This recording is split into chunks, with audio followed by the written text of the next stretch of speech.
4 mars, la grammaire G19. Encore une leçon un peu complexe alors que vous n'êtes pas à l'école. Donc essayez de bien comprendre ce que je raconte. Première chose, on va chercher les verbes. Parce qu'ici, il y en a plusieurs. Donc il y a le verbe à manger, verbe manger au passé composé, et joue au présent. Si je vous demandais de retrouver la phrase d'origine, la phrase où on peut réduire le maximum, on aurait le chat joue. Donc la phrase d'origine.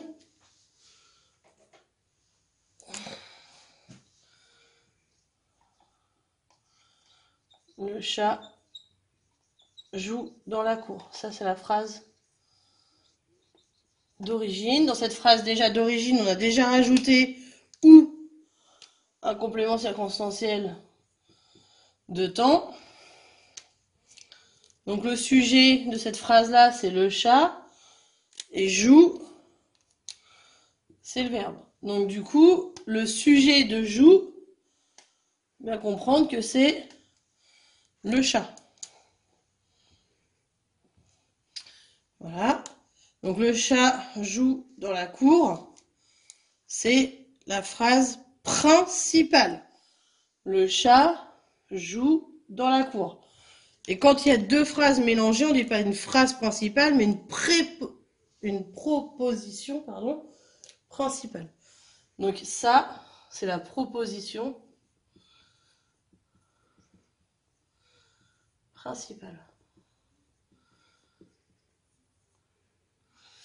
Voilà. Donc du coup, dans cette proposition principale, j'ai rajouté qui a mangé la souris. Ici. Tout le monde comprend bien que j'ai rajouté qui a mangé la souris dans le chat joue dans la cour, ce qui me donne le chat qui a mangé la souris joue dans la cour. Du coup, qui a mangé la souris, ça s'appelle une proposition subordonnée. Proposition, ça veut dire phrase, mais quand il y en a deux qui sont collés. Donc, à une proposition, un verbe. Une proposition, un verbe. Donc, proposition subordonnée, relative. Le mot relative, il vient du qui, que l'on a vu déjà à plusieurs reprises, qui est le sujet de à manger. Et ce qui, c'est un pronom relatif.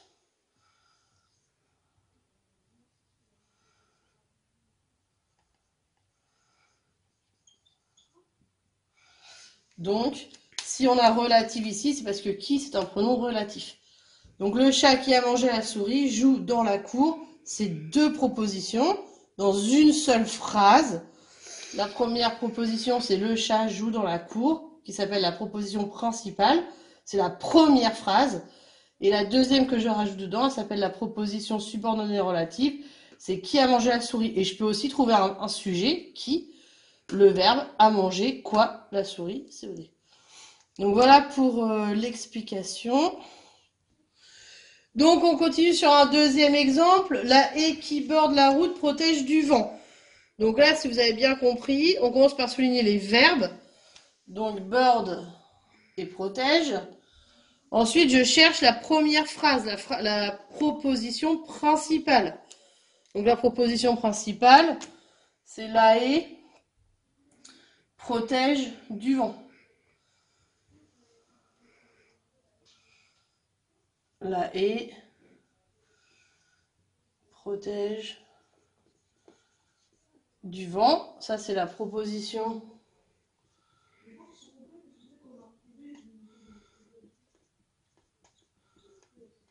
principale. Donc du coup, la haie, c'est bien le sujet de protège. Et j'ai rajouté qui borde la route. Donc du coup, qui borde la route, c'est la proposition subordonnée relative. Voilà, avec qui est le pronom relatif. Et qui est le sujet de borde. Voilà, j'espère que vous avez compris avec ce deuxième exemple, que c'est bien clair dans votre tête. J'ai toujours deux propositions, la principale et la subordonnée, c'est celle que j'ai rajoutée à l'intérieur. C'est deux phrases que j'ai mélangées pour en faire plus qu'une. Voilà, donc on va essayer d'écrire la leçon pour voir si vous avez bien compris. Parti. Donc la leçon, c'est G19, qui est le rôle de la proposition relative dans l'expansion du groupe nominal. Expansion, ça veut dire rajouter dans le groupe nominal, c'est ce qu'on en a fait donc. La proposition relative complète le nom, donc elle complète chat dans la phrase que l'on a fait en exemple. Dans la deuxième phrase, ça a complété et. Donc, la proposition relative complète le nom, comme le complément du nom, l'adjectif qualificatif, elle est introduite par un pronom relatif qui. Donc le chat qui a mangé la souris joue dans la cour. Donc le pronom relatif, la proposition avec le verbe, et donc tout ça s'appelle une proposition subordonnée relative. Donc les principaux pronoms relatifs sont qui, c'est celui qu'on utilise le plus souvent, mais il en existe d'autres. Il y a que apostrophe, dont, ou, lequel, auquel, duquel. Et durant les exercices de cette semaine et de la semaine prochaine, vous allez utiliser les différents pronoms relatifs. La proposition subordonnée relative se rattache toujours à une proposition principale. Si j'ai pas de principale, je peux pas avoir de relative. Je peux pas mettre une phrase dans une phrase si j'ai pas la première phrase.